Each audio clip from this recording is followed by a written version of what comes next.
number side of hitting 3K or whatever. And what I'm ending up feeling is just the delight at all the like wonderful and interesting and kind, thoughtful people that you all are. Like way more so than any number or anything like that. I know that's corny, but it is really how I feel. So I just first of all wanted to say thank you for being here. Thank you for asking me questions. I will do my best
Oh my god.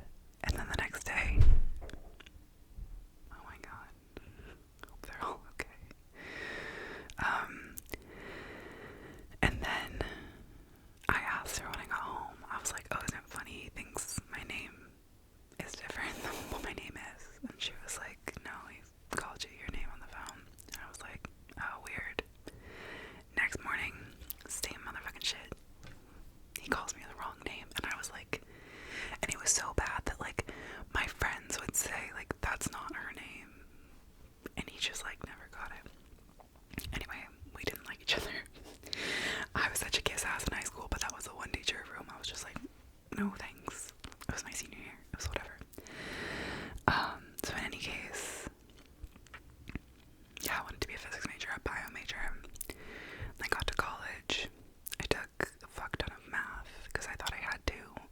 If you get to college and you think you need to take a math class because you took math in high school, don't do that. Don't do that. I thought I did because I took math in high school, so I was just like, well, I might as well keep taking it. Which was good to get all my, like, math requirements out of the way because I knew I was going to be a, like, science major probably, so, like, but they were hard classes, and taking them the first 3 quarters of my freshman year was hard. But that's neither here nor there. That's not what we're talking about. Yeah, and so I ended up being in my freshman seminar was a geology in the field lab course, and I made some really good friends, and I loved doing geology. I loved being on the field. I loved the professor that I had. I had a big crush on my TA, which didn't hurt the cause. He asked me on a date, and I was at the time in a long distance relationship with my high school significant other. And I was like, no, I can't. But I wanted to.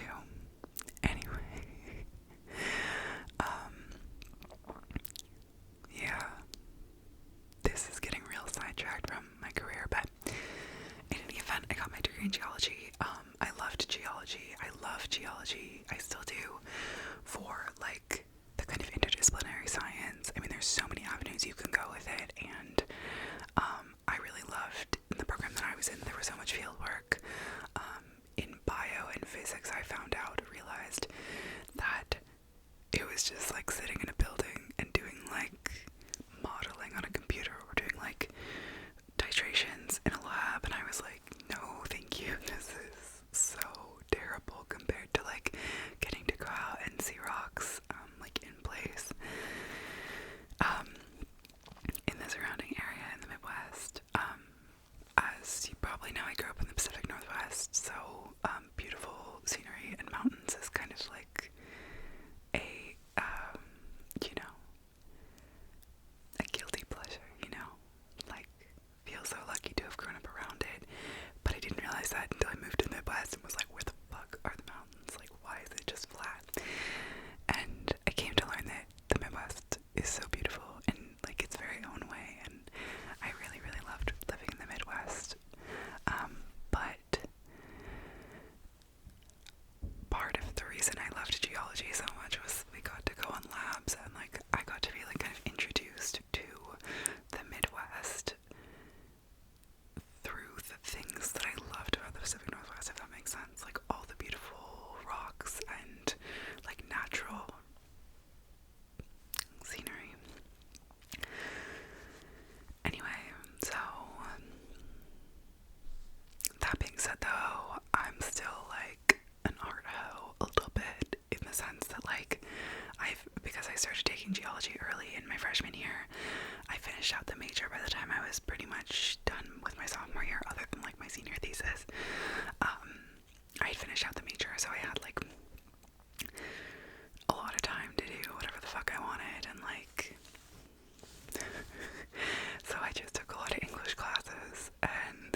start. So there you go.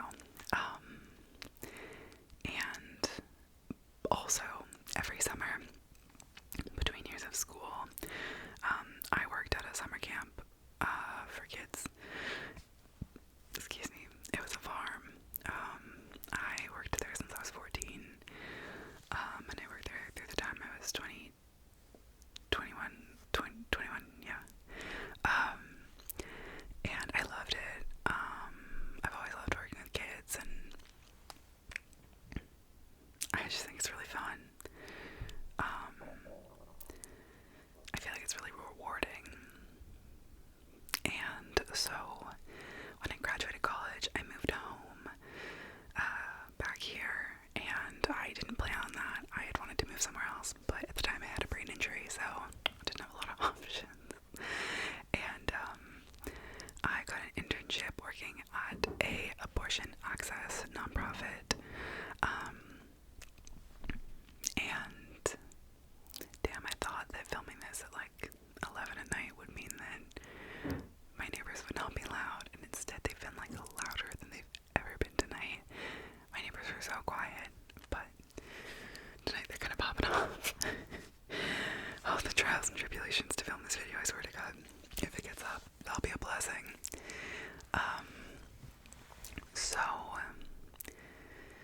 yeah, I was working at this nonprofit doing like event planning and just general organizing, which was really fun. It felt like really impactful work, and it is a issue that I care about, and is important to me. So I was very, and it felt like an important time to be working there. You know, it was what, like 2018. And you know, I mean, as we all know, like Roe got overturned. So at the time, it felt really scary that that was a possibility, and now it's a reality. And that's, you know, I don't know. I feel like this is a really divisive topic. But I feel really strongly that everybody who needs one should be able to have access to abortion. I think it's healthcare. I think it's a human right. If you disagree with me, that's okay. But that's how I feel. In any case, I loved doing organizing work. It was fun, but there was a lot of work that was just like sitting in an office, and for me, that's just not it. Then I started working at the same time at the school that then I worked at until this past year. I first started kind of as an office assistant at the school. They just needed someone to like fill in for a month, and I was like, sure, let's do it. And I proceeded to make myself indispensable. So, yeah, then they just couldn't get rid of me. I don't know. I had always wanted to work in a school, and I'd always been so curious about teaching because I had like worked with kids my entire life. You know, people would be like, oh, you're so good with kids. You know, have you thought about teaching? And I'm like, yeah, but like, I don't know. And then I had this opportunity to work in this school, and I just immediately was like so smitten with the community. And that year I did a lot of admin work, and it really just like had a strong sense of the inner workings of the school. I was working for the like CFO basically, and he was kind of a hot mess, bless his heart, but yeah, I think, yep, damn, what is happening up there? And so, yeah, and then I think at the end of that year or the beginning of the next, I started working in the extended day program. That was the hardest job I've ever done. If you work in extended day programs or like programs like that, like major ups to you. Definitely the hardest job I've ever done. I mean, you get kids like at the point in the day where they're like so thoroughly cooked, like they do not want to listen to anyone. They've been told what to do all fucking day, and they were kids who I didn't really have a prior relationship with at all. Like I didn't was basically like a rando adult who they got to choose whether or not they listened to, and often they chose not to, so it was hard. It was so tough. And then all the classroom teachers were like, why aren't you doing more? And they were kind about it. I mean, like, in truth, like, I knew that that's what they were saying behind closed doors, but to my face they were always really nice. But it was a shit show. I mean, some of the shit that happened that year during extended day, man, like, literally I would leave in tears. In any case, it was a really hard job. I really wanted to be an assistant teacher there, but didn't really know how to get my foot in the door just because, like, I don't have any teacher training. But it is an independent school, and so teachers don't need teacher training to work at an independent school, which was kind of a dub for me. I had like years and years and years of experience, but obviously don't have a teaching cert, so yeah. And then in the winter, in December of 2019, the assistant teacher in the second grade classroom left mid-year, and they called me up and they were like, you ready? And I was like, fuck no. I was so scared. The second grade class, at the time, like, chaotic as hell. I had so many of those boys in that second grade class who came to extended day, and I knew them, and they could be dicks. I loved them, but they could be dicks. They had so much boy drama. Like, I really feel like girl drama is, like, feels more dramatic. But no. Like, these boys knew drama. They knew it. And, I was like, shit, well. So, yeah, I started though, and it was challenging. It was fun. I was working like 10 to 12 hour days because I was classroom teaching all day, and then I was also doing extended day. It was terrible, but it only lasted a couple of months because we know what happened in February and March of 2020. School shut down. So then I was teaching online with all these kiddos, and it was really intense. I just I had like content to teach them, but I also just wanted to like make sure that they were okay and like be an adult who could help them connect, like even though it was over Zoom. And like, to their credit, they were such badass kids. They like were rock stars on Zoom, and like I can't overstate how resilient those kids were, at least during that period of time. It totally blew my mind. And yeah, I mean, I had content to teach them, but I just mostly wanted to make sure that they were like doing okay. So often we would just get on Zoom and talk, because like the kids didn't get to see each other, they missed each other, they had lots of stuff to say, they wanted to talk about their like pets or their siblings or their parents or the walk they went for or like whatever, and I was like, go off, king. Yeah, so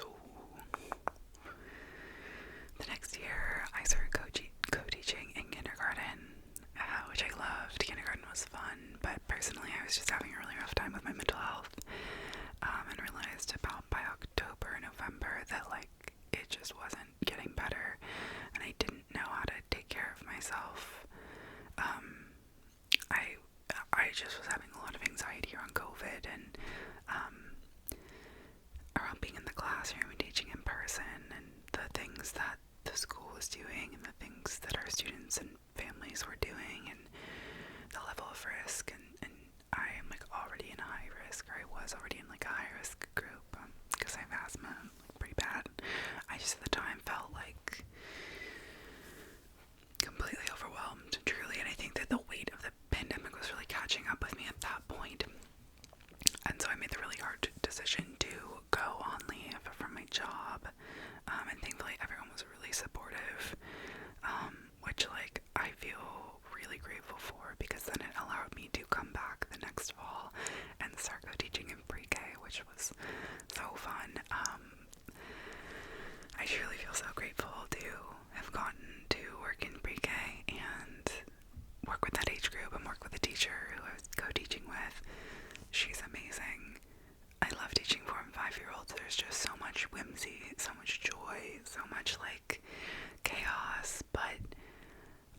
just in the pursuit of this like goodness, you know, most of the time. And I love it. I love it. I really feel like I found my niche. I found the thing that I wanted to do, and so it's been really painful this year that I had to leave my job because of my health. Yeah, it makes me really sad because I love teaching, and it's kind of, I felt like I had found what I wanted to do, and I think that what I had wanted to do had always evaded me. I knew what I was interested in, cerebrally, but I didn't know like how that would look in a job, and I thought, and I felt that teaching really spoke to me, and I think also like having ADHD, teaching is a really fantastic job if you have ADHD. Like planning shit can be kind of hard, but like my ability to attend to like 6 different points in the room at the same time because of the way that my brain works, like I don't know, I rarely see ADHD as a strength, quite honestly, and I'm really working like with my therapist to get there, but like it's a struggle. But in teaching I do. So in any event, that is my story. I truly don't know like what will come next. I would love to keep working with kids. It brings so much meaning and joy to my life, and it's just fun. I don't know, that's part of it too. I think what allowed me to enjoy teaching pre-K so much too was just allowing things to be fun and allowing things to be easy and just following joy in my life. And yeah, so there you go. I said I was going to do the short version, and that was 20 minutes, so let's answer some other questions. I guess I didn't answer about like my family relationships and stuff. I'm an only kid. I grew up in the Pacific Northwest. I don't know what else to say about it. A couple of my cousins and my aunt and my uncle live here, and I'm really close with all of them. My grandfather lives with my parents, and so when I moved home after college, my grandpa and my friend and my parents all lived in the same house together. It was really fun. We were a little intergenerational household. And I don't really know how to talk about my friendships, so I'm gonna leave that one for now, but I feel like we might get into it in other questions, okay? Alright, okay. My favorite books, movies, games, TV shows, and what characters, themes, moments you like from them. Okay, I made a whole list for this because I can never remember anything, quite honestly. Okay, so my favorite books. The first one is Valencia by Michelle T. This is a memoir, I'm pretty sure, about Michelle T's experience, like growing up as a queer person in San Francisco. I read it when I was like 14 or 15, but it's not like a young person novel or book. It is, it's kind of graphic, if I'm honest, but it's incredibly good, and I think it had a lot to do with like me kind of coming to terms with and like starting to like sink into my queer identity, and I'll talk more about that later, I think, but like yeah, it's a really good book. Highly recommend. Another one is The Writers and Lovers by Lily King. I'm sure I've mentioned this book before, but it was one of the first books I read after college, where I don't know why I loved it so much. I just like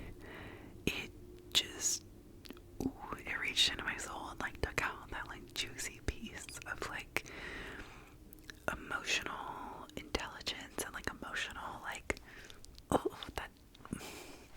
that delicious part, and like amazing story writing.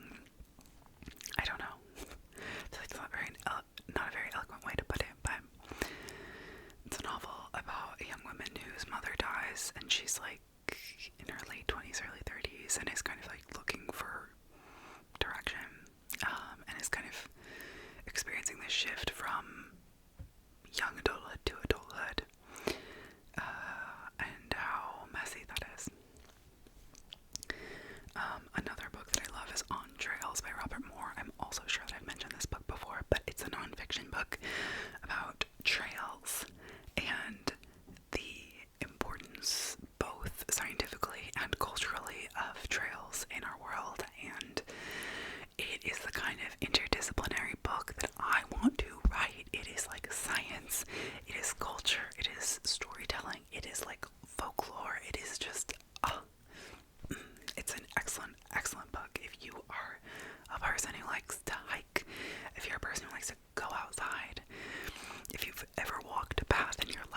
just fantastic. It's like one of the first, like, kind of, what is that genre called? Fantasy, not fantasy though, magical realism. There we go, magical realism. And I love it. It was funny, it was cute, it was so fucking heartwarming. It's gay, I don't know, I love it. Okay, favorite movies. Let's go. Crazy Rich Asians. Just like every time I watch it, I feel so comfortable. I feel like so cozy. I love the love story. I love like how kind of over the top it is. I love like all of the actors. I love like how sensory the movie is. Like I always just feel so immersed in the movie. Anyway, that is like a sleeper fave for me. I love that movie. An old favorite is Aquamarine with JoJo and Sarah Paxton and Emma Roberts. If you know, you know. It's an incredible like early aughts movie, and Sarah Paxton is a mermaid, and JoJo's a little lesbian, but hasn't figured it out yet, and it's so good. Okay, Catch Me If You Can. This was my high school significant other's favorite movie, and totally rubbed off on me. It's just a good movie. It's fun. It's like engaging. Good Will Hunting, I think, was one of the first movies that I ever watched and was like, oh, that's what a movie can do. That's what a movie is. Yeah. The Talented Mr. Ripley, also. Chef's kiss. I love that movie so much. It's spooky. It's a little creepy. It's like beautiful though. It's like Jude Law, Matt Damon, and Gwyneth Paltrow, right? But like in 1992, and they're all young and beautiful, and they're in Italy, and like just the aesthetic of the movie, the je ne sais quoi of the movie is like unreal. And yeah. Okay, and I also just love like heist movies in general. That's like a genre of movie that I can always fuck with. Like Bond movies, the Oceans movies, like The Italian Job. Okay, another one I put on here is This Means War, and it's only because what is his name? Chris Pine and Tom Hardy. They're both just so hot in that movie. They're both just so hot in general. But like especially in that movie. Okay. In any case, and then my favorite TV shows. We'll just run them down quick because I'm sure I've mentioned. New Girl is my favorite forever. Yeah, I don't know. Whenever I meet someone who loves New Girl like I do, like we're instant besties. Like that show is like my favorite. It's my life. Whatever. Arrested Development. Also, like just so fucking funny. Yeah. I'll never get over it. I'll watch it over and over again and like still think it's just comical. And then like, so those are like my S tier. Is that how it works? Like S tier. And then below that is like, I love like The Good Place. I love Schitt's Creek. Like I love Ted Lasso. I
this is specific because, like, let me be clear, I like so much music, and I love so many artists, but the ones that I put down are, like, artists whose entire catalog, like, bugs, you know what I mean? Like, artists whose, like, entire catalog of music is either, like, gargantuan or is also, like, really good.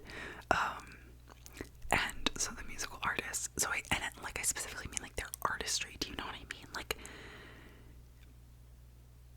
I don't know. So this isn't my, like, favorite music to listen to, or, like, my favorite bands even. Like, no, this is, like, artists. Okay, so first is Bon Iver. I think in terms of musical creation, musical artistry, that man is next to God, in my opinion. The way that 22 a Million makes me feel, like, every time I listen to it, and I've listened to it a lot at this point, and then you just tie that into, like, Forever Ago, and, like, every album that he's released just is, like, just so good. Next, in a similar vein, is Sufjan Stevens. And I haven't listened to as much Sufjan Stevens as I have Bon Iver, but I just feel like, in terms of also musical artistry, like, wow, that man did it. Yeah, Carrie and Lowell is my favorite album. In cohesiveness, like 22 a Million and Carrie and Lowell are two of my favorite albums ever. Yeah, Carrie and Lowell makes me cry every single time that I listen to it, and I've listened to it a lot. I think also just, like, the Beatles is on my favorite musical artists. I love the Beatles. I feel like that's low-hanging fruit, but I love the Beatles. I love learning about the Beatles. I love, like, watching Beatles documentaries. I love, like, playing the Beatles. I love everything about the Beatles. So, there you go. One time, my friend was like, if you were alive during the time of the Beatles, you would have been, like, one of those screaming girls. And I'm like, absolutely fucking correct. Also, in this genre is Taylor Swift. I truly don't care what you think, to be honest. And, like, I'm not, like, a Swiftie, let me be clear, but, like, I think Taylor Swift has made just an incredible amount of music. And, like, I know the volume of production of music does not an artist make. But I just think, like, she writes a lot of good music, and she writes incredible lyrics.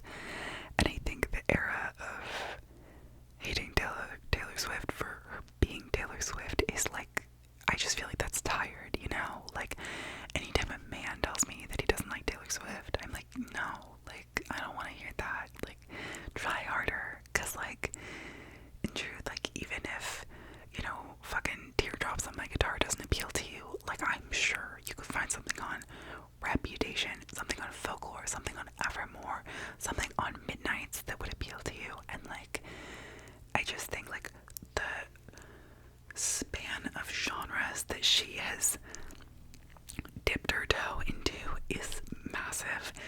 And, like, if you could not find something that you like in Taylor Swift's catalog, I truly feel like the problem is you. That might be a bold take, but I just think there was, like, years of people hating Taylor Swift for being Taylor Swift, and I think it's hard for people to remove themselves from that mindset, even if they're like, no, but I'm not engaging in that mindset, you know? That's just my 2 cents. As a previous Taylor Swift hater, I was a big Taylor Swift hater. I think Lover is a bad album, but, like, that's neither here nor there. You might not. You know.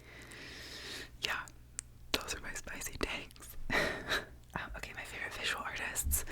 I really love Kendo all of his portraits, all of his paintings are incredible. I saw them at the art museum here. He is the person who painted Obama's presidential portrait. I also think that is incredibly beautiful. Just the scale of his paintings and like the level of his artistry is incredible to me. Another visual artist that I love is Autumn de Wilde. She is a photographer. She does a lot of rock and roll photography. The way I was introduced to her was actually through my dad. So my grandpa, my dad's dad, went to pharmacology school with her dad, but her dad dropped out. So my grandpa and her dad went to pharmacology school together.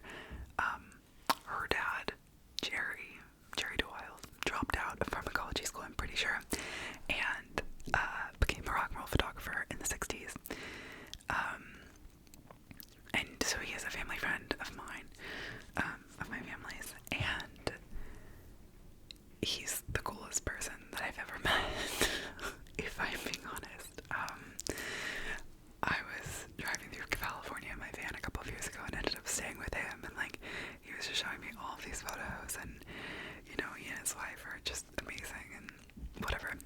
But Autumn is his daughter. She's a photographer. My favorite project of hers was that she shot Death Cab for Cutie, my favorite band, while they were recording Plans, I'm pretty sure. And the book that she made of the photos of them is so beautiful. I wish that I had it. Actually, it was like, oh, well, look, I'll show it to you.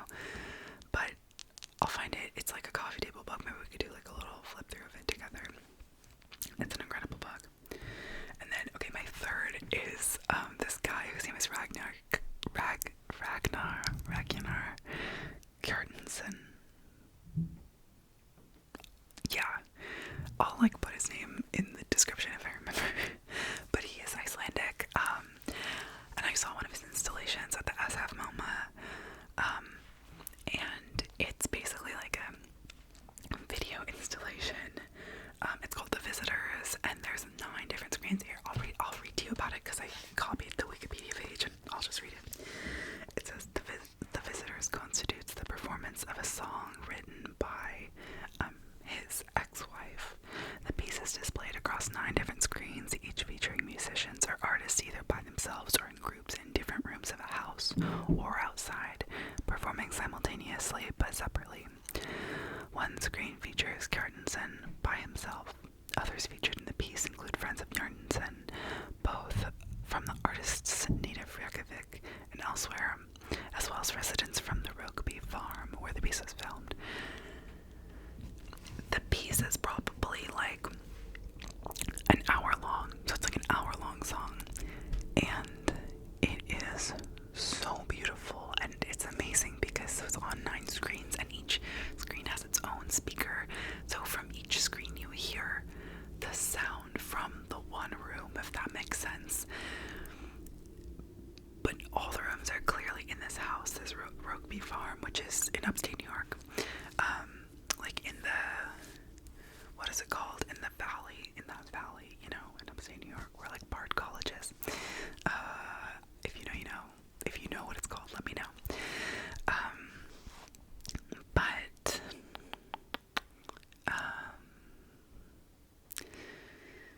yeah, I've never been so overcome by a installation or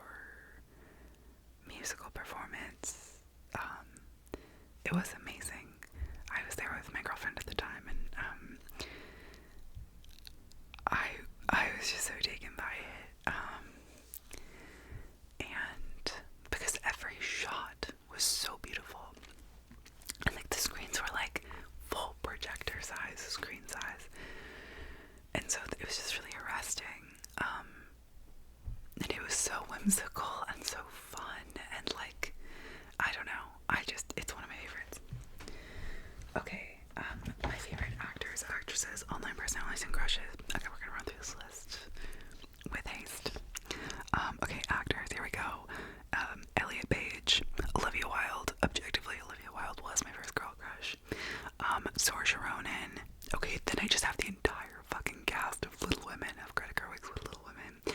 We have Saoirse Ronan, Timothée Chalamet, Florence Pugh, Laura Dern. The love I have for Florence Pugh, oh my god. It's like that quintessential feeling of like, I want to be her, and I want to like be in love with her, you know? Heath Ledger, because he's sexy. Anne Hathaway, Meryl Streep, Kate Winslet, Jack Black, Jude Law, the entire cast of The Holiday. That is also a favorite movie of mine, The Holiday. Viola Davis, because she's unreal. And Nicole Kidman, and that one is for my dad, because she's his favorite actress. And so she's gonna be on my list too, because she's amazing.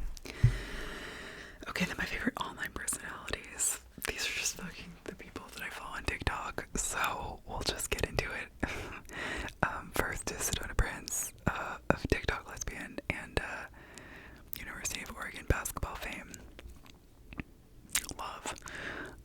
Also notable lesbians, Chrishell and G-Flip. Obsessed with that. Like, I was obsessed with Chrishell when I watched Selling Sunset, and then when she was in a non-straight relationship, I was like, queen. I knew I liked you. Okay, Ben from Katie's season of The Bachelorette. That man is so fine. Also Katie Thurston, of course. Okay, another man named Ben on TikTok. Okay, his name is Ben Kielisinski. Ben Kielisinski. Okay, so this is the man. He is so attractive, and he lives in BC, and he's the guy who's like, do you want to go on an adventure? Too bad, you're going.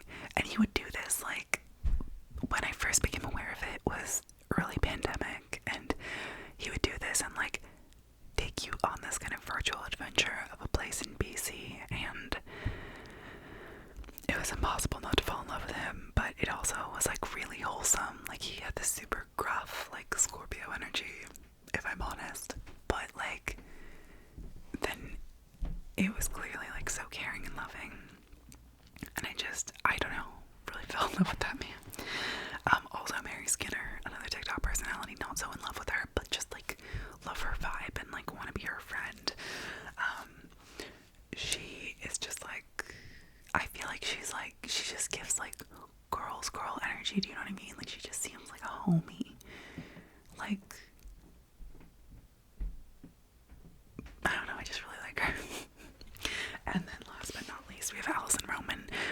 She is of a little bit of controversy, and I can't remember what her controversy was about, but I'm just in love with her because one time my coworker told me that when he first met me, he really thought that I reminded him of Alison Roman. She like does New York Times cooking stuff. She also like wrote the cookbook Nothing Fancy. She's a cutie. I'm just obsessed with her. All of her recipes are also so good. Her lamb ragu on the New York Times. There's also like a YouTube video of her making it, so you don't have to have a New York Times subscription. There you go. What do you watch on YouTube that's not ASMR? Not a lot. Yeah, I watch a lot of ASMR, and that's kind of it. But things that I watch that are not ASMR. I watch Cody Co and Noel Miller. I love them both. What is happening? I watched Jake and Amir, which is like an internet deep cut. I don't actually know if I would recommend it, but it's just fucking goofy and like gross sometimes, but like funny. I don't know. They were like on College Humor in like 2012 and started this series called Jake and Amir, and it's Jake Hurwitz and Amir Blumenfeld. Anyway, it's funny. And then recently I've gotten into that guy HT Hayes. His name is Troy, and he reviews albums. And I started watching it because he was reviewing Reputation, and I was so curious what he had to say about Reputation. Because Reputation is like one of my favorite Taylor Swift albums. But he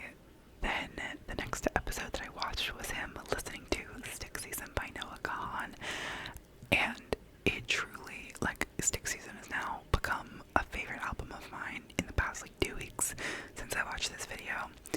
So I just love his reviews of music because he's so sincere and he clearly cares so much about music and music production, and like he produces music himself and just seems to have a really acute knowledge of it, but also like an investment and like care for music that I just think is so infectious. Like, I love to hear people talk about why they like music or art in general, and I really feel like he conveys so thoroughly the reason why he enjoys music, and it's just infectious. Like, when he's getting into a song, it's just like, I'm like, I feel like we're best friends and we're hanging out and we're like listening to Reputation together, you know what I mean?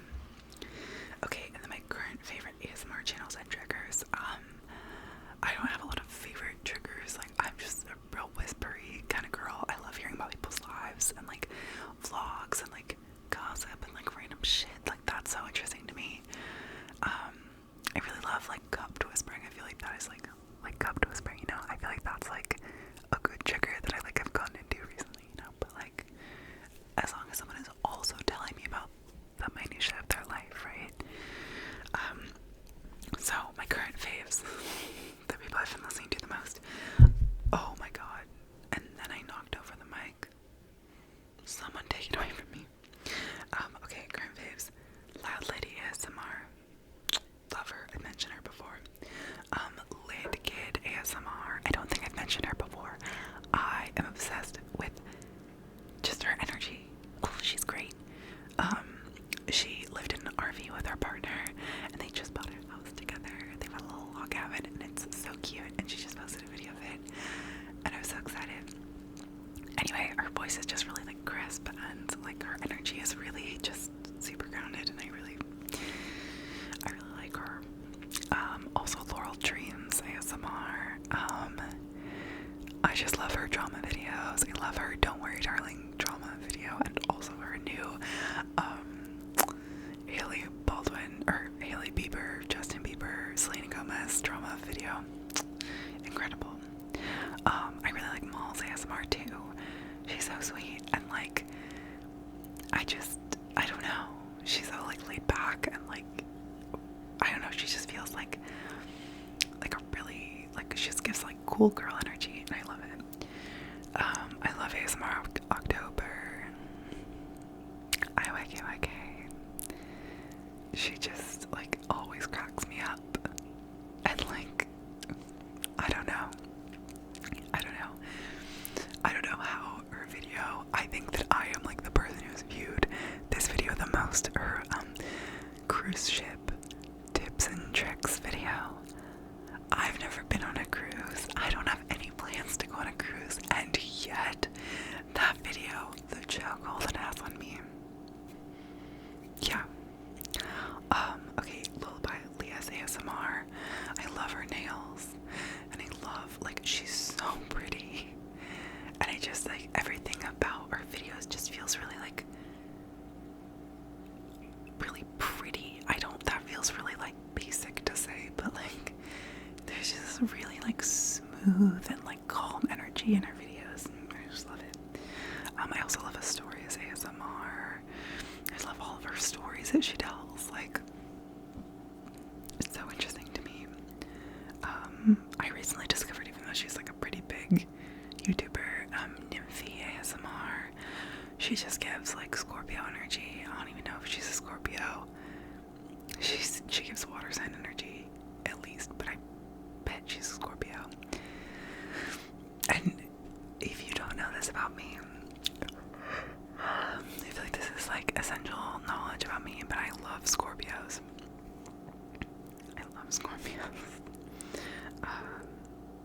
Anyway, she might not be a Scorpio, but I just love her energy. She's so like enticing, but also then just like super down to earth, and it's like such a cool combination of vibes. I love PetiteStacy ASMR. Her voice is so beautiful. I don't know. And like her soft-spoken voice, I don't really usually like soft-spoken voices, and it's A+. I also love Makena ASMR. Like, I think she was the first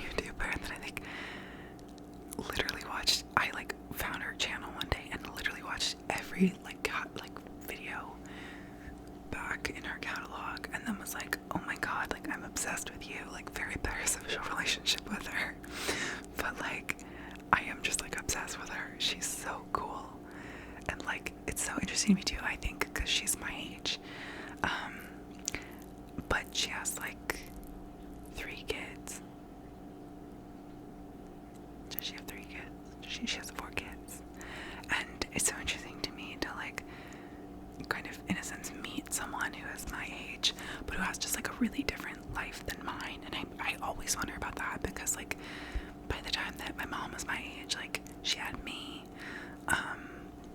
and that just is, like, I have always been so curious about what it would be like to, like, have a child at this age, and, like, if I could have chosen my life path,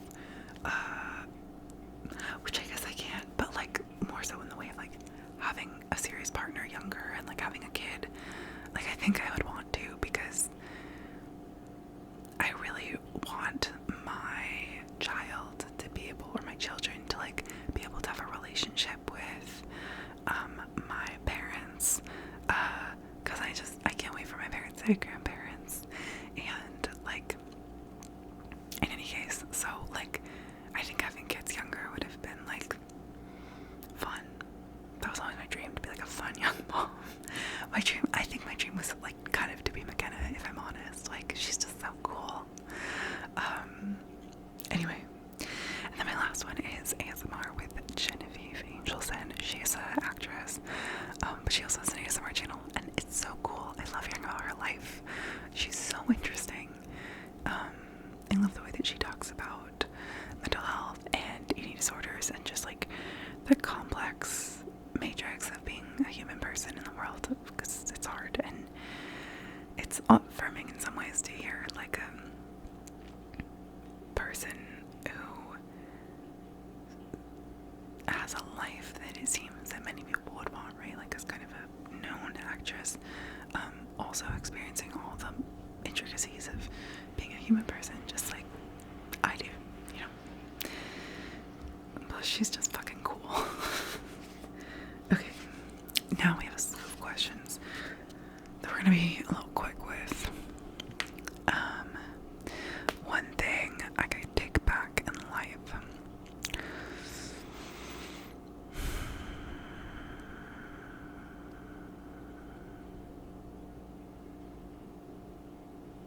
I wish that I would have gone to a different college.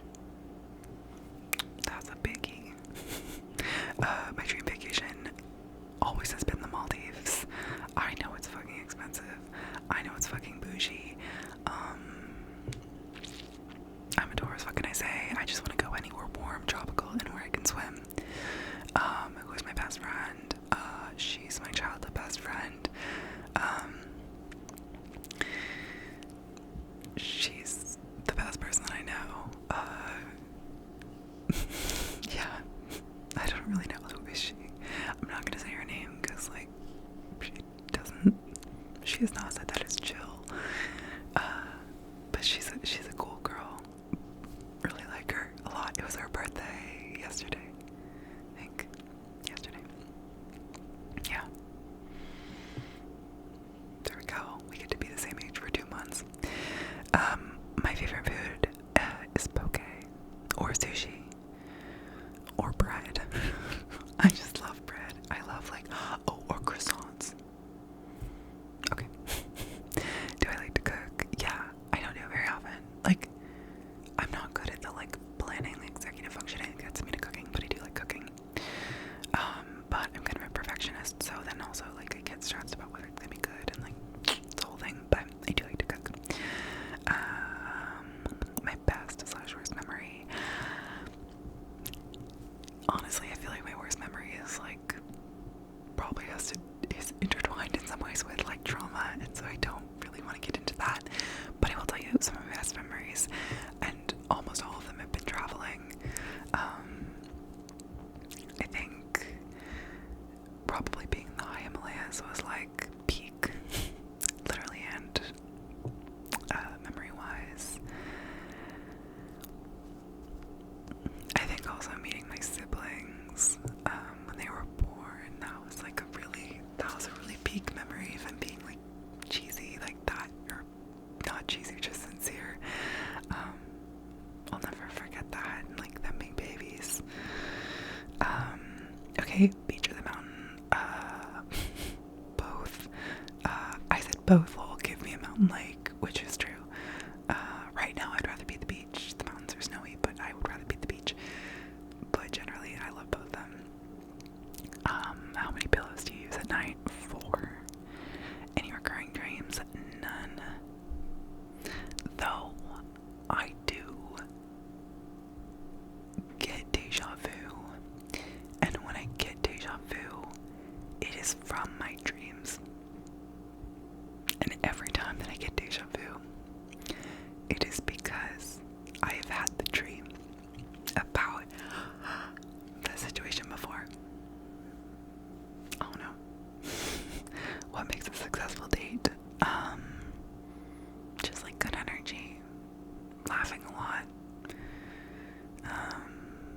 banter. I don't know. I'm always really nervous when I go on dates. So yeah, just someone who makes me feel like at ease, and I don't know. I was happy to be there. Do I believe in ghosts and afterlife or reincarnation? Yeah, I don't know. I don't really believe in ghosts, and I feel like the moment that someone says that is the moment that like ghosts enter their life. So, grain of salt.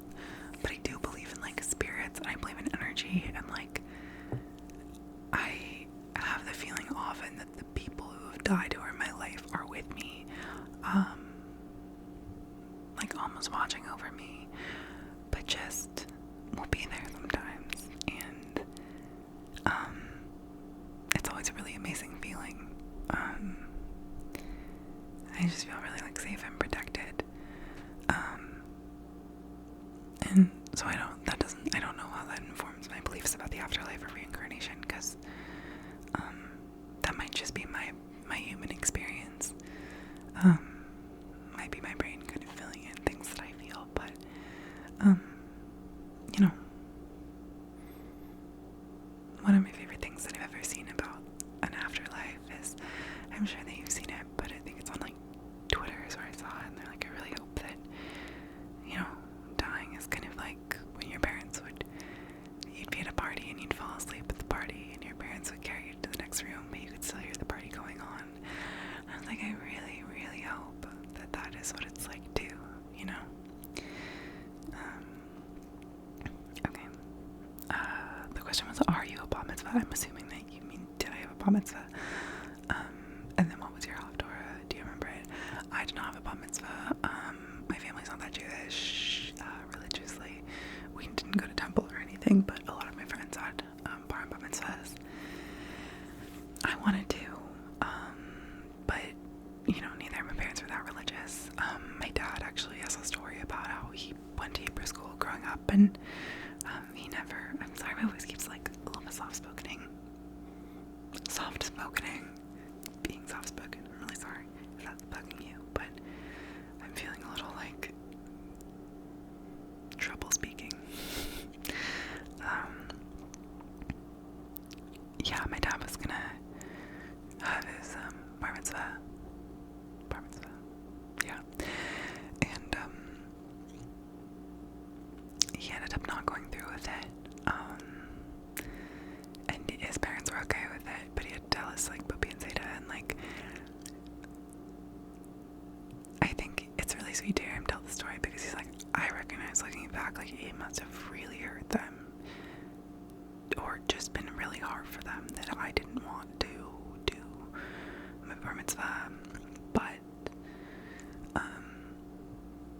they were really supportive apparently, so I don't know, but yeah, so he was never bar mitzvahed, and I was never bar mitzvahed, but wish I was. If I was a piece of fruit, what kind of fruit would he be? I love mangoes. I'd be a mango. I believe the best way to ruin a dessert is to add coffee, fruit, green tea, parens. I live in Asia.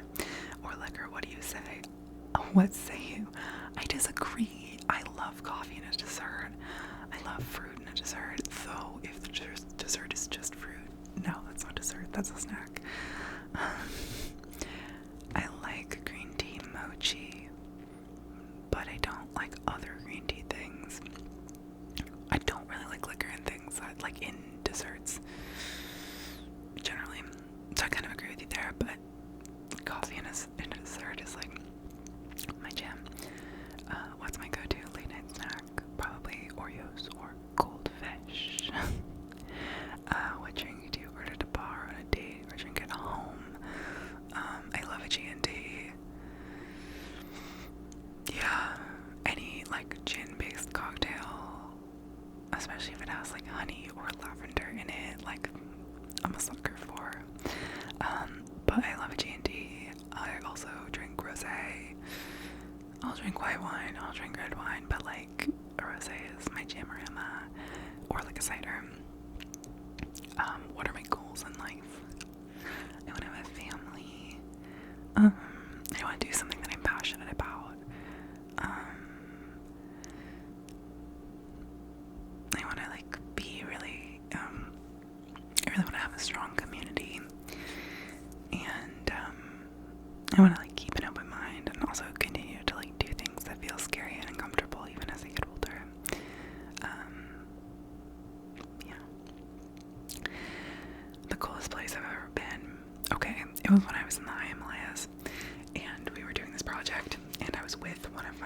Nights. He's from Nepal.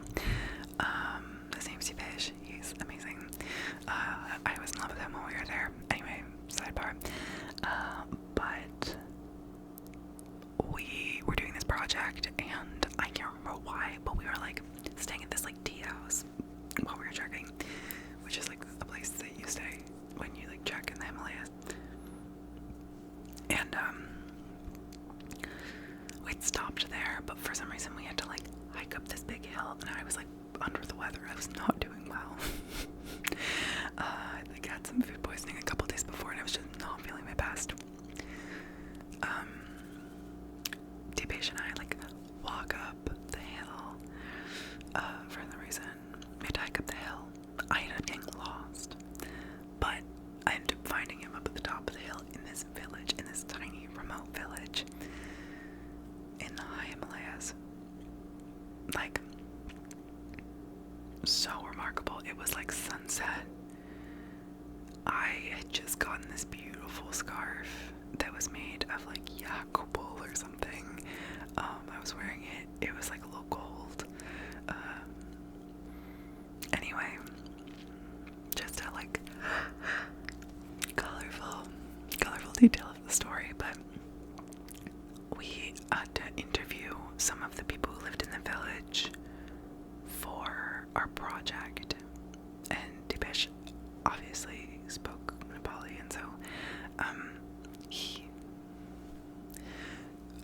we were going together, so we ended up knocking on this person's door, and they invited us in to have tea, and I obviously didn't speak Nepalese at all, so I was just like there, but they had a little kid, and they were all like sitting around the fire, like getting ready for dinner, and they were like cooking just down on the floor by the fire, and like it was just an experience that I had never had, and I knew that I would never have again. You know, it was such a unique experience to be with this other person who was Nepali,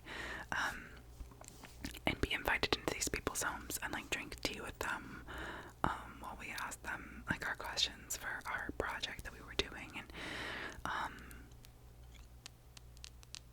yeah, I think that was the coolest place I've ever been. It was just such a privilege to be invited into their home, and to kind of see their life as they were living it in this place that was so far from my home, you know. But yeah. Okay, dogs or cats? Dogs. I'm a dog girl. I think it's just because like my family's cat's kind of a dick. But now that our dog died, oh my god, you guys. Okay, so someone else asked for me to talk about my dog, and I would love to. And this is kind of adjacent, but so we got his ashes back. If you didn't know, my dog died a couple weeks ago. We got his ashes back, and my parents put them in the living room where he liked to be. And the cat wouldn't lay in the living room by himself, like after the dog passed. So the dog and the cat would like lay in the living room together, and they weren't like bestie buddies, they were not, but like they enjoyed each other's company, and they were both like old creatures, and you know, whatever. And so they would live in the living room together while the dog was alive. But after the dog passed, the cat wouldn't go in the living room, like he just wouldn't, which is really interesting because my parents were like, oh, he must have really enjoyed being around the dog, and like that makes sense, but they would have never known that, you know. So my parents, oh my god, excuse me, my stomach is just grumbling. The ashes came back in the mail, and my parents put the ashes in the living room, and they came back to find that the cat had laid down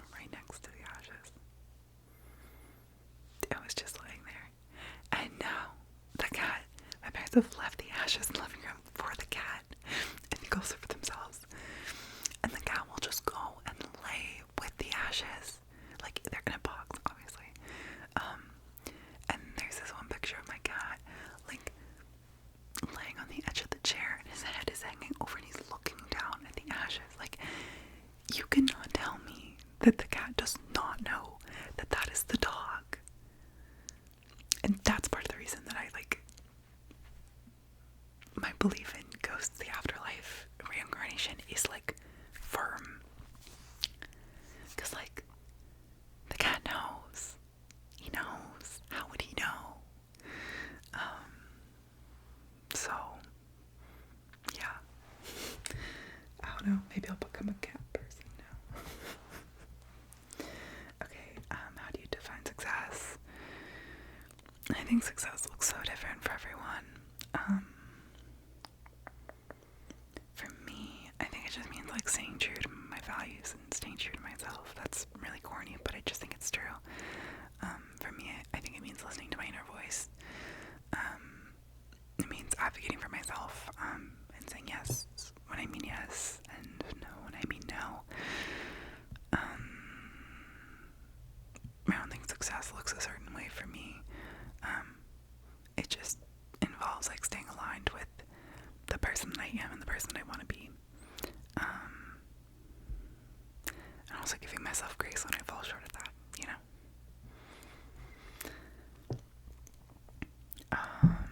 Any near-death experiences? No, thank God. Do I prefer to dress up or be casual? Okay, obviously I'm a casual bitch. You've met me, you know. But that being said, I love to dress up. I love getting fancy every once in a while. Like I went to the theater the other night when it goes to a musical, and it was so fun to dress up. I'm like living in the Pacific Northwest. Like people are really granola. Like people don't dress up, but I love to dress up. I love to dress up. But everyday basis, I'm like in sweats. Like you know. Do I like math or solving problems in general? Yeah, definitely. 100p. Do you want to marry a Jew? Prefer not or open to anyone? For a long time I wanted to marry someone who was Jewish, partly because I wanted to be more Jewish. But at this point it's not like a criteria for anyone who I'd like date or consider to marry, you know. Yeah. That being said, when someone is Jewish, it is like a plus in the category, you know. I'm like, oh, and my grandma will be so happy I'm dating a nice Jewish man, you know. But like, it's not, it's not really like something I'm consciously aware of. I'm not like on J-date, you know what I mean? If you know, you know. Do I prefer to drive or to be a passenger? I prefer to drive. I do like being a passenger though sometimes, but driver more. Okay, it says disregard this if you've talked about it before and I missed it, but would you be comfortable sharing how you realized you weren't straight and or any interesting coming out stories you have? Yeah, sure. How did I realize I wasn't straight? I think I was just like attracted to women. I think it's kind of that thing off the bat, not to be snarky, of like my early crushes on women and girls. I guess girls because I was younger, but like my early crushes were like people I was like, oh, I really want to be her friend. Like I really want to be her friend so bad. But like, oh my god, we are friends, but like I want to be her close friend. Like I want to be her best friend. Wait, why am I jealous that other people are her friend? Or like, why am I jealous when she like goes to a dance with someone else? Like, what, you know what I mean? So I think for me it was like that kind of feeling.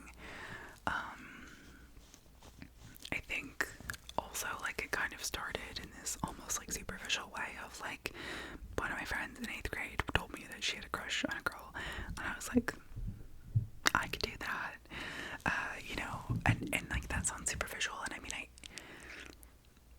I don't know, I ended up doing it a lot, so I don't know, but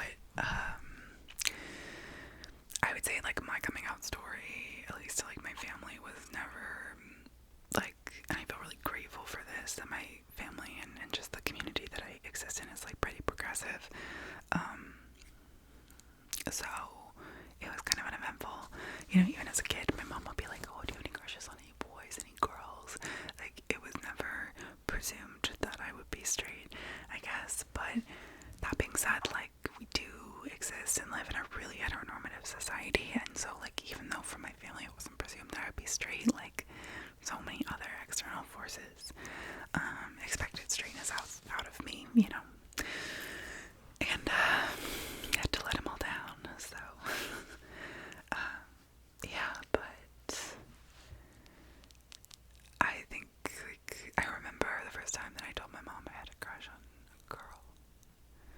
she was like, okay, cool. Like, she was so nonplussed. Or not nonplussed. She was just like, okay. She was chill.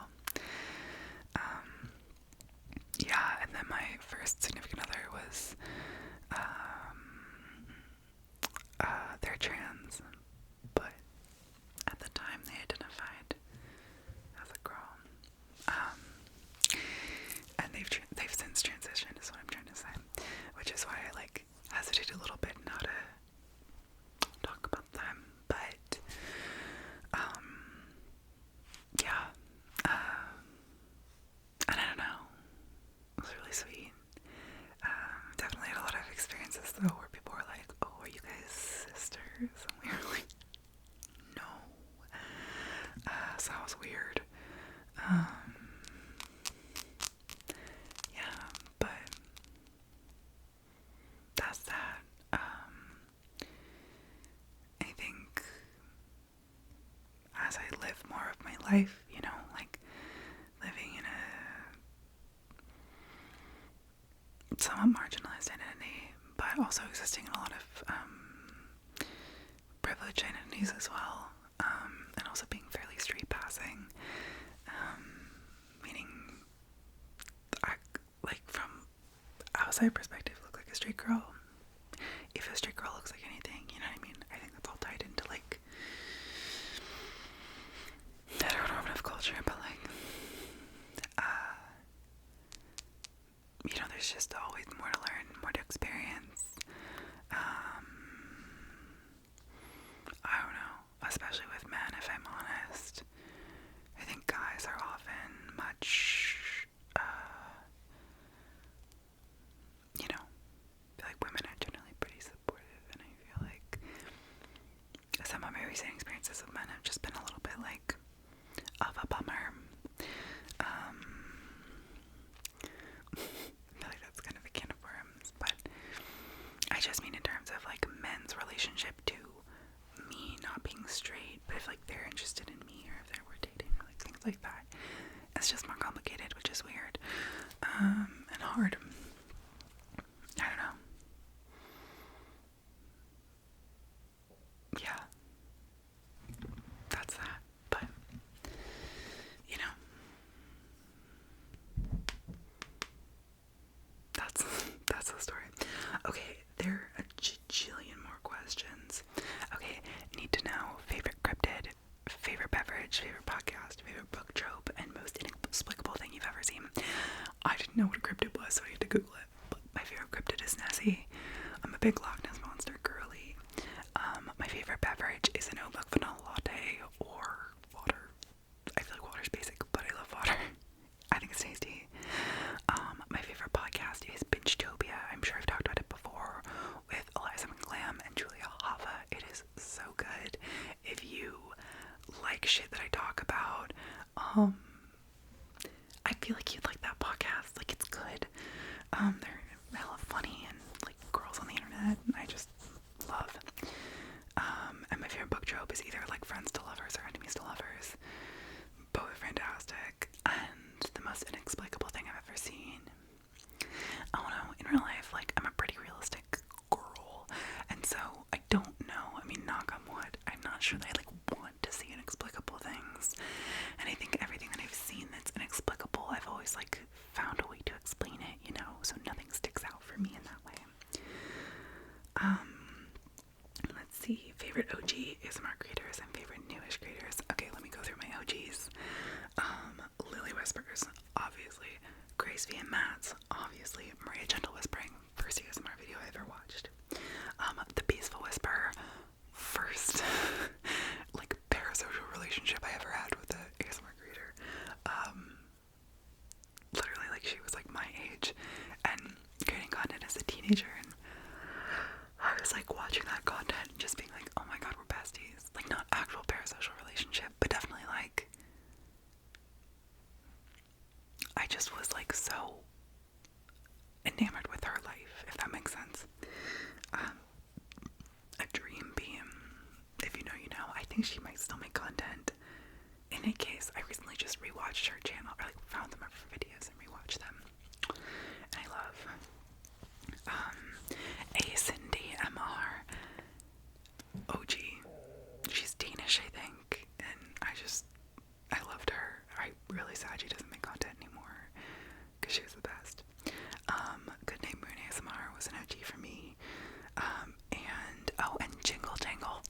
she's so many videos because she's so fucking cool. But yeah, I mean, she's not as much of like an OG, but like, I love her in any case. Yeah, I wish she made videos still. Yeah. Okay, Newish.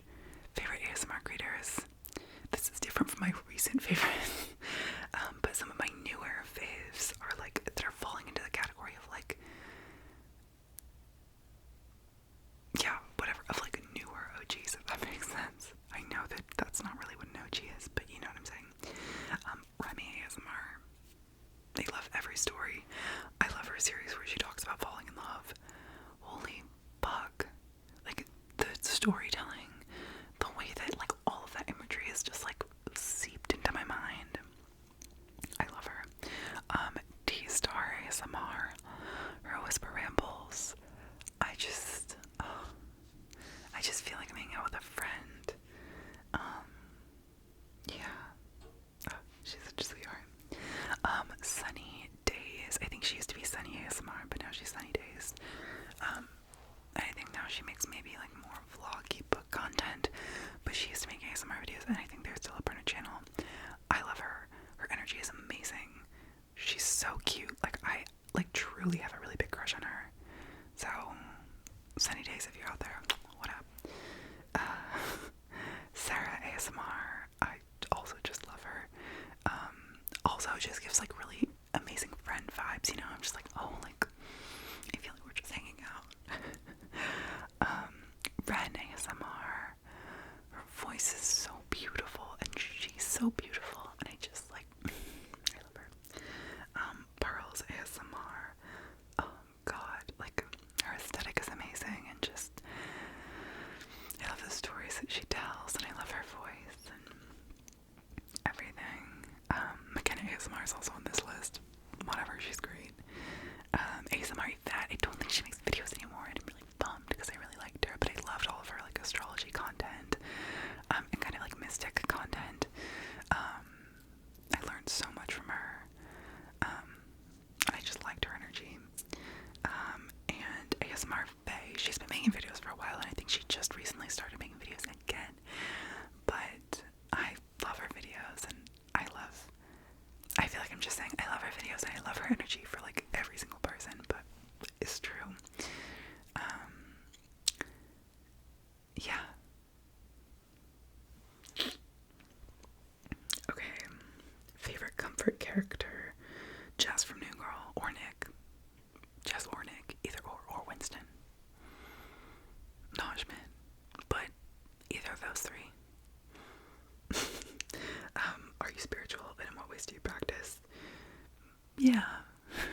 I read tarot, and I'm also like Jewish, like culturally, so practice a lot of, you know, I like celebrate high holidays. But yeah, my spirituality I practice mostly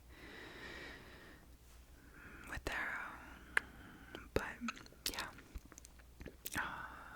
I think I've talked more about my spirituality in other videos, but I can get more into it if you're curious. But in truth, you might be able to tell I'm getting sleepy. A specific snack I'm weirdly into right now, it's those cookies, the Petit Écolier cookies, the little schoolboy like chocolate biscuit cookies. Oh, they're so good. Who are you most like from Love Island? Okay, here's what I did. I did my Sun Moon Rising with the current Love Island characters. So, that being said though, sidebar, Danielle and I, as I've said in another Love Island video, we share 90% of our birth chart. She's a Taurus Sun, she's an Aries Moon, Taurus Mercury, Taurus Mars. Anyway, so in essence, I may be a lot like Danielle, though I don't know. I think I'm a little bit more outgoing than Danielle. But here's what I did. I did my Sun Moon Rising of characters. So if you don't know, your sun is like who you are at your core, your moon is like the state of your emotions, and your rising is like who you present yourself to the world as. So I feel like I'm either like a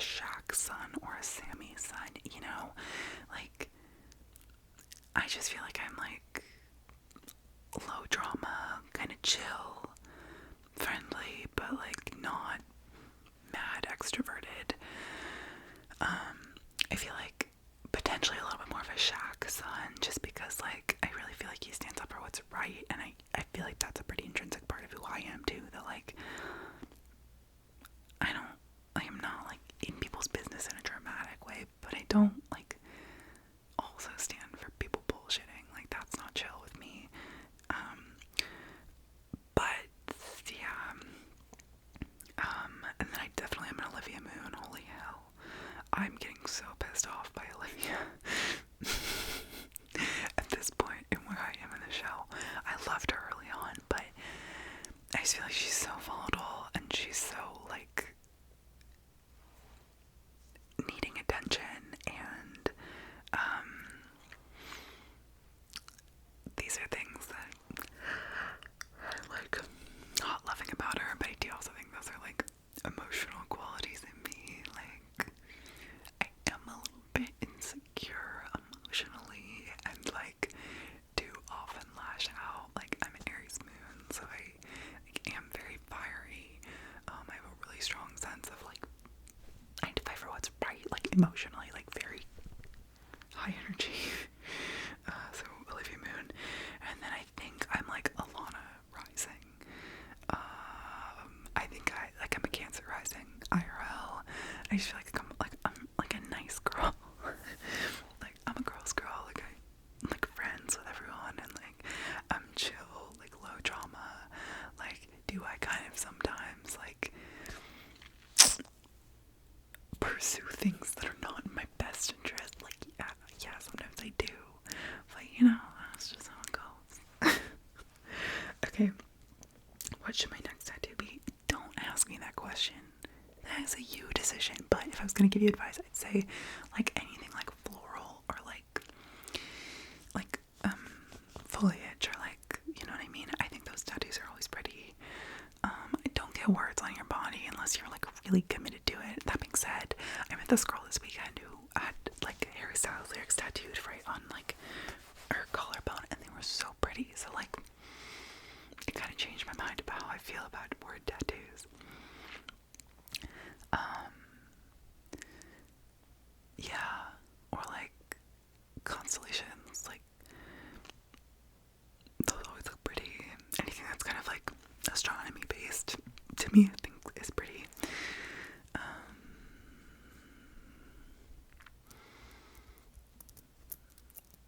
Yeah, but I would say it's a personal decision. What makes me feel most like myself? It's a really good question. Being with my family, and being with my close friends too. Let's see. I feel like myself when I'm singing or running. I feel like myself when I'm crying, truly. I feel like myself when I'm laughing too, you know. I feel like myself when I'm dancing. I think any opportunity that I get to like be soft, like I feel like myself. Any place where I can be vulnerable. What's your favorite quality in each of your 3 closest friends? Okay, we'll start with my best friend.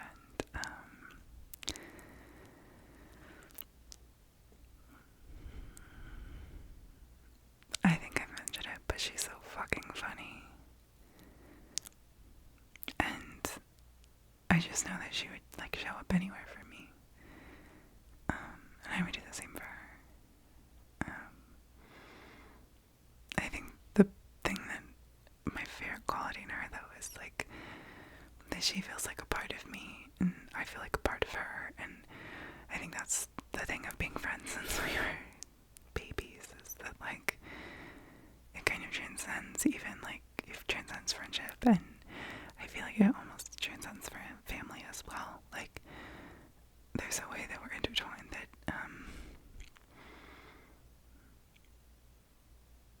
is irreplaceable.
honest with, and that's not how I feel with 90% of people. Like, I'm a mega people pleaser, and I think it's really hard for me to be,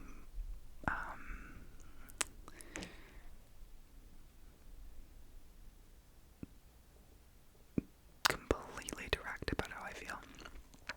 And as we've gotten older together, me and this friend have like really, really, really practiced being honest with each other.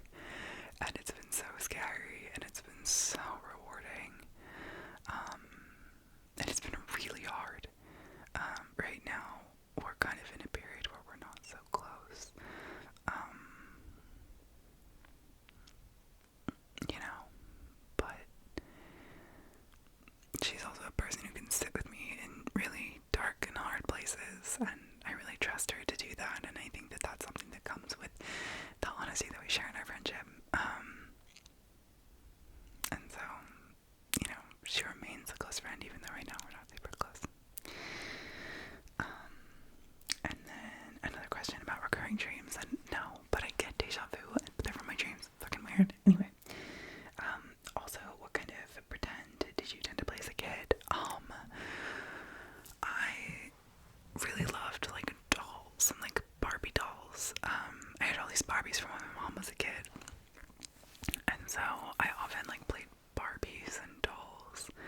But I also really loved, like, adventure play and, like, adventure stories. Those were so fun. Yeah.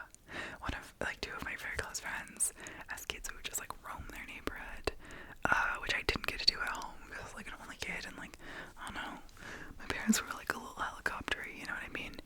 Not in a bad way, but just, like, they were. And so I'd go to this friend's house, and we just got to, like, roam their neighborhood. And some of my favorite, like, play memories from being a child are, like, from doing that, having that freedom. Where would you like to travel? Right now, literally anywhere warm. I'm just fucking cold. Okay, what is my all-time favorite perfume? Probably Glossier You, or that's just the one I've worn the most, but closely followed by Replica by the Fireplace, and Good Girl by Carolina Herrera. But I think what is it called? Another 13 by LullabyLeah might be up there with it, quite honestly. Or Santal 33. Y'all, I'm so excited. I got some Lullabo samples, and I will show them to you in another video. I'm hyped as hell for it. Anyway, if you're still here at like an hour and 30, let me know. Tell me something good. I don't know. Love you if you are. What do you do for work? Oh, and then this is the person who asked me about my dog. Yeah.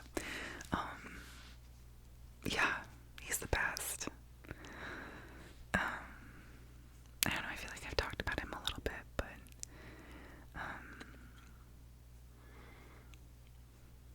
it's been really hard, like, going home to my parents' house. You know, they don't live very far from me, and I'm so used to coming to the door and, like, seeing the dog, and it's so hard to come home and expect him to be there, and then it's not, it's just empty.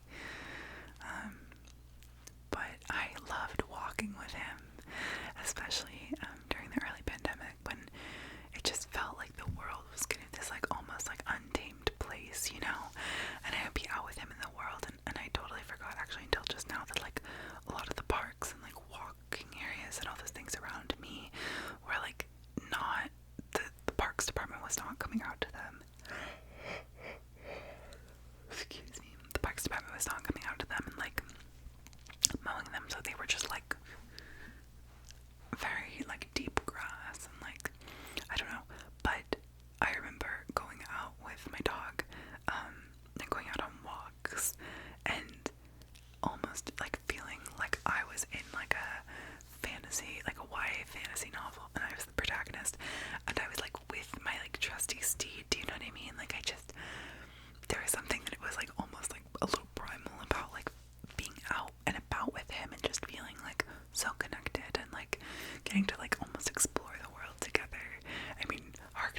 to like the adventure play of my youth, totally. But yeah, I loved being out in the world with him. He's a really, really kind dog, and people would always like say that and be like, "Oh, your dog looks so sweet," or like, "It's a funny looking dog," because he was funny looking. And yeah,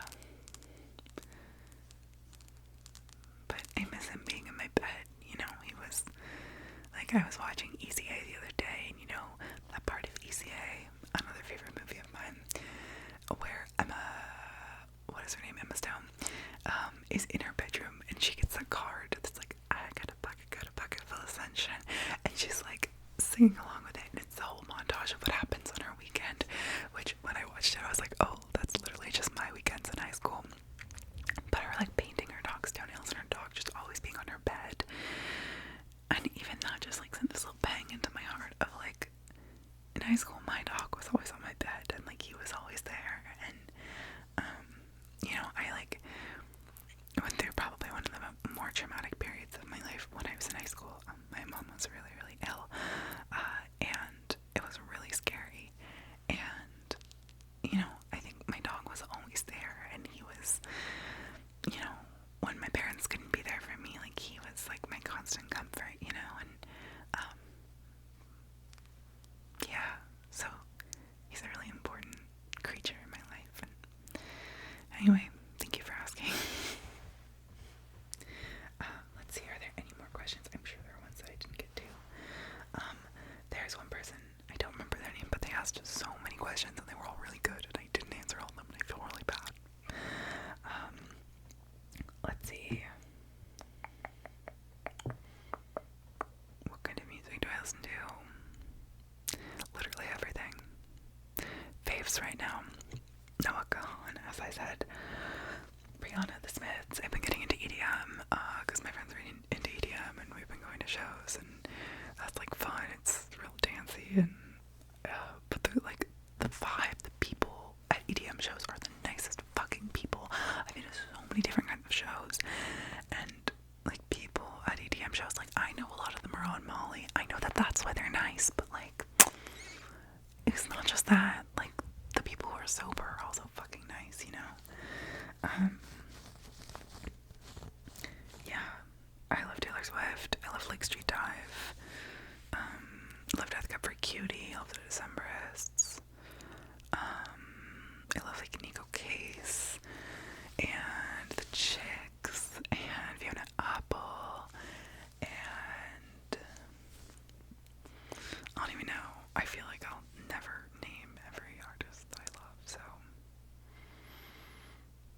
I did a video a while ago about like music that I really like. Maybe I should do another one. If you want me to, let me know. Let's see. What's your favorite place you visited in the US? Honestly, California. And I don't mean like San Francisco or LA, but like driving through the rest of California, I was amazed. Like I knew people were into California, and I was like, okay, like yeah, I guess California's cool. Like I've been to San Francisco, it's cool. Like I've been to LA, it's cool. But like driving through Big Sur, or like driving by Mount Shasta, like holy hell, California is like a whole nother breed. I don't know. It's beautiful. It's definitely my favorite place in the US that I've been so far. Or like the Grand Canyon. That's a biggie too.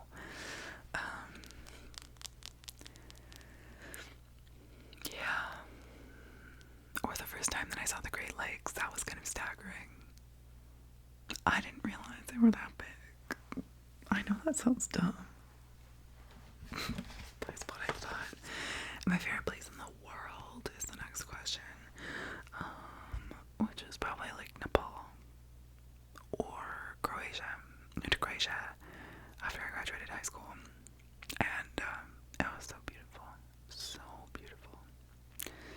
so fun. Literally just had so much fun in Croatia.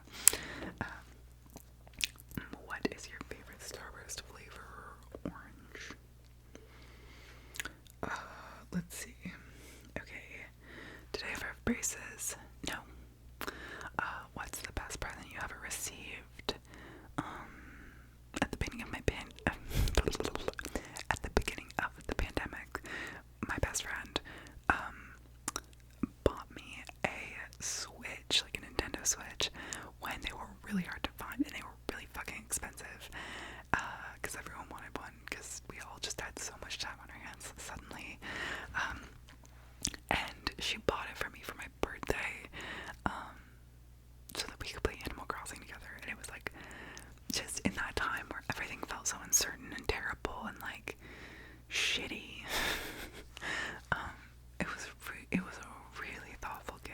and I'm sure that there's other thoughtful gifts, but that one remains up there. If you could travel in time, would you go forward or back? Back. Yeah. Do you shower at night or in the morning? I don't really have a shower routine. I don't like to shower right before bed. It's my only thing, because I don't like my hair to be wet when I get in bed. Because it's just like sensory no for me. But otherwise, I'll shower whenever I feel grimy. My god, my iPad keeps going to sleep. Do I have a work spouse? It was a good question. No, but the person who told me I looked like Allison Roman, or like reminded him of Allison Roman, he was like, are you my work wife? We're both gay. And so we were both like, no. I was like, you're like my work dad. And he was like, no, because he's like not that much older than me. I was like, okay, you could be my like work uncle. And he was like, no. So anyway, we didn't really ever define our work relationship, but it was never like a work spouse. One piece or two piece? I don't know. One pieces are so like glamorous looking, you know. But like, I love, like, functionally, I love like a bikini. Like, it's just comfortable, and like you don't get like you get fewer tan lines, and you can get tan on your tummy or your back more so than you can in a one piece, you know. So no answer, both. Most dramatic makeover you've ever done? I think when I dyed my hair blonde during the pandemic with like industrial bleach. It was a look. Did you dye your hair or chop it all off in high school? I didn't chop it all off, but I did dye it. I would dye my, oh actually, you know what? I dyed my hair red a lot in high school, like very red. I was really into it. Like, I don't know, I just always had like kind of a thing with red hair. A lot of the people that I've dated have had red hair, but that's neither here nor there. Yeah. What do you think of tattoos? I like them. I like them on myself. I like them on other people. I think they're usually hot. Like, I don't know. I generally feel like interesting. As I said, I don't think I would ever get like words tattooed on myself, but I do. Like, I like tattoos and I like them on other people. Did your folks let you get your ears pierced when you wanted, or did you need to wait? Well, I had to be 16 to get like any of these piercings, so it wasn't really my parents making me wait. It was like the state, I guess. I think, but I got my ears pierced when I was like 11 at Claire's. It was bad. When I get my kid to get their ears pierced, if they want their ears pierced, we're not going to motherfucking Claire's. Let me tell you. But yeah, so I got my first when I was like 11. I got my first cartilage when I was like 16. I got my industrial, which is now like two little dudes, because I took out the bar, but I'm gonna put it back in after Sammy on Love Island has her industrial, and I was like, oh my god, is an industrial cute again? Anyway, so I had my industrial. I got that when I was 17.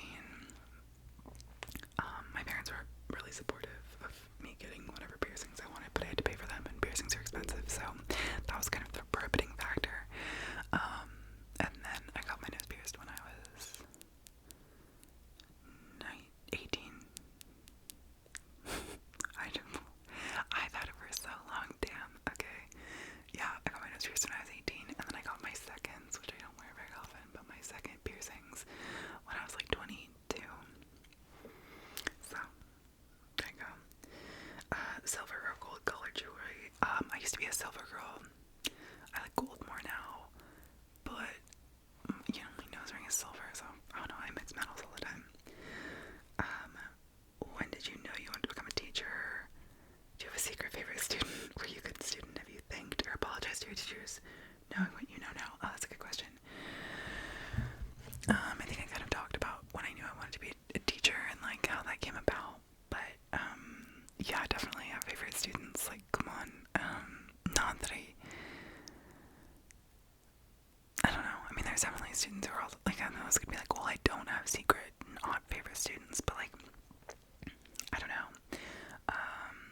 Like, of course you have favorite students. Like, there's kids who it's, like, easier to connect with, and who you might, like, see more of yourself in, or, like, you know, whatever.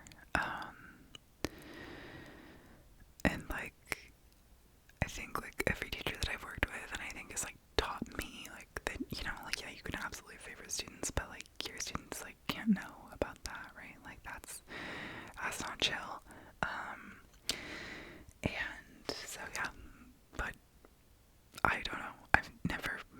At least at the school I teach at, there's not a teacher who's like, oh, I don't have a favorite student, you know? I mean, I don't know. Maybe there is. Whatever. I mean, I think also, like, teaching is such, like, you really get to know students in a really, like, intimate way. You really get to know each student so well, and, like, especially in the small kind of school that I was working in, and so at some point, like, yeah, you have a favorite student off the bat, but, like, I feel like by the end of last year, like, every student, like, touched my heart in a different way, and, like, all of them also had challenges, and so it wasn't, like, by the end of the year, I don't think that I really had favorites, like, and looking back as well, like, they all were equally favorite, or not, you know, they, like, all kind of leveled out. But the question was, I, like, apologized or thanked teachers, knowing what I know now. Actually, kind of, my 5th grade teacher applied for the job as head of school at, the school that I taught at, and so then I got the really unique opportunity to connect with my 5th grade teacher as a teacher at the school that she wanted to become the head of school at. And that was a really fucking wild experience. Because I loved her. I loved her as a teacher. And there was a way in which she walked into the classroom I was teaching in, and I became 10 years old, right? Like, I was suddenly a 5th grader, and that was my 5th grade teacher, and it didn't matter that my 4 and 5-year-olds were sitting on the rug and I'm their teacher. Like, no, didn't fucking matter.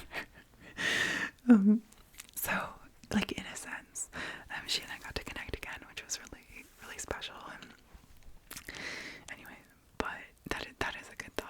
I don't know. I mean, I think, like, generally, like, I was a pretty good student, and I was never, like, a menace.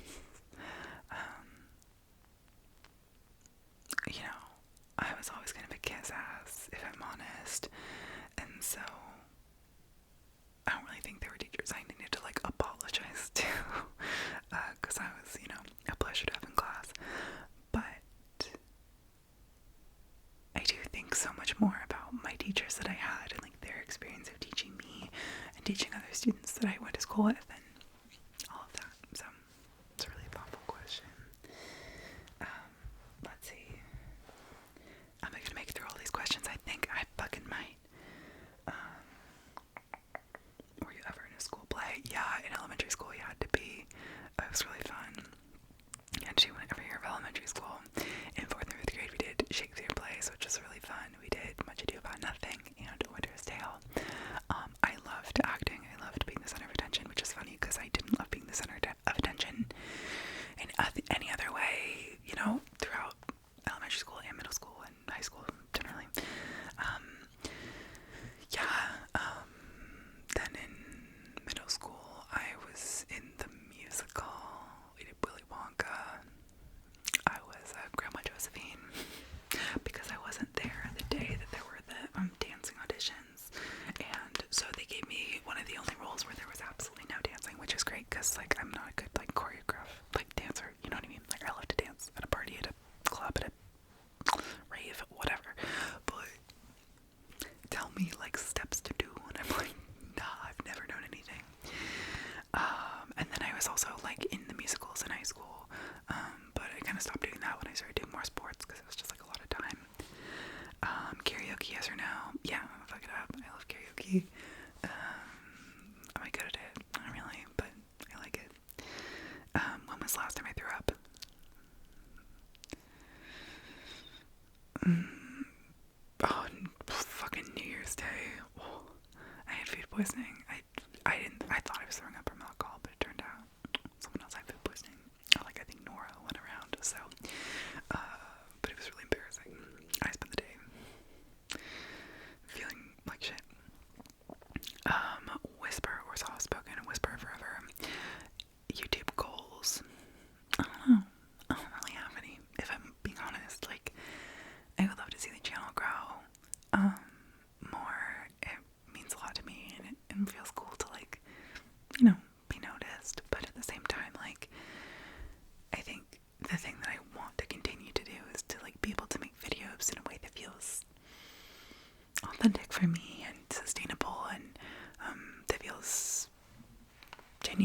especially when dealing with chronic illness. The content that I make, like, or actually, let me back it up. Dealing with chronic illness, my ability to be present is not always there.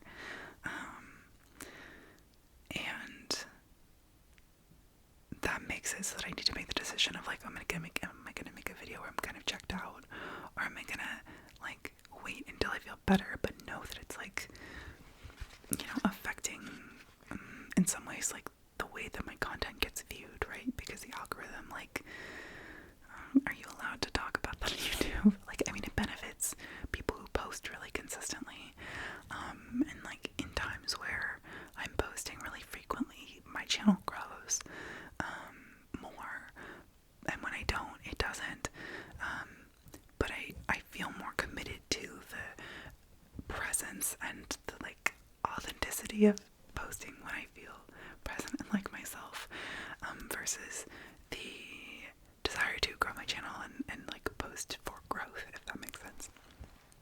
I hope that it does. Oh, it's getting late. Okay, I gotta finish this up. Have I ever been in a fight? Basically, no. Nearly. One of my best friends and I almost got in a physical fight once our freshman year. It was terrible. We were drunk. We were literally like so close to getting into a fight. He's such a dumbass. And I was being a fucking instigator. I know I was. I mean, y'all have met me. Like, I was being an instigator and I wasn't backing down, and he was being kind of a misogynist, and it was really upsetting him that I wasn't backing down. And yeah, but then thankfully our friends separated us. I was so mad though. I was like, it's the closest I've ever been to being in a fight, and it was so dumb. Hardest apology I've ever had to give. That's a heavy one.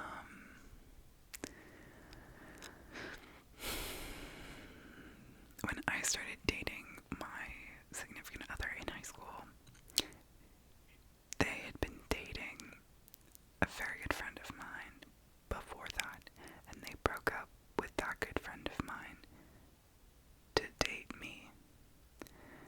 And that sucked.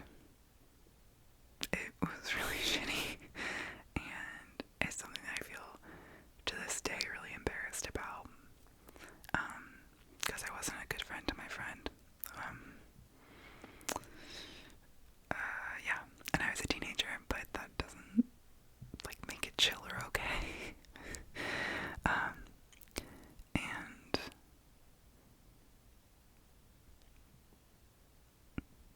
yeah, I had to apologize to her, and I did a terrible job at it,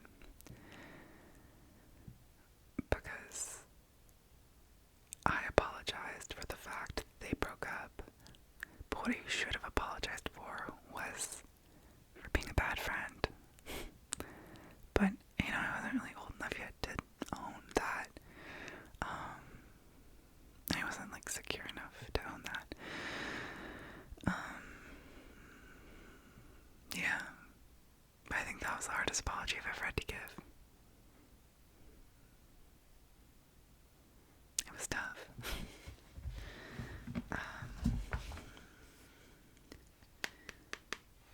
Let's see. Did I grow up in a kosher house? No. Fuzzy Wuzzy was a bear. Fuzzy Wuzzy had no hair. Fuzzy Wuzzy wasn't very fuzzy, was he? Yeah, no. I mean, he didn't have hair, but he was fuzzy. I don't know. Lots to consider. Alright, and as we tick past the 2-hour mark, that is where I'm going to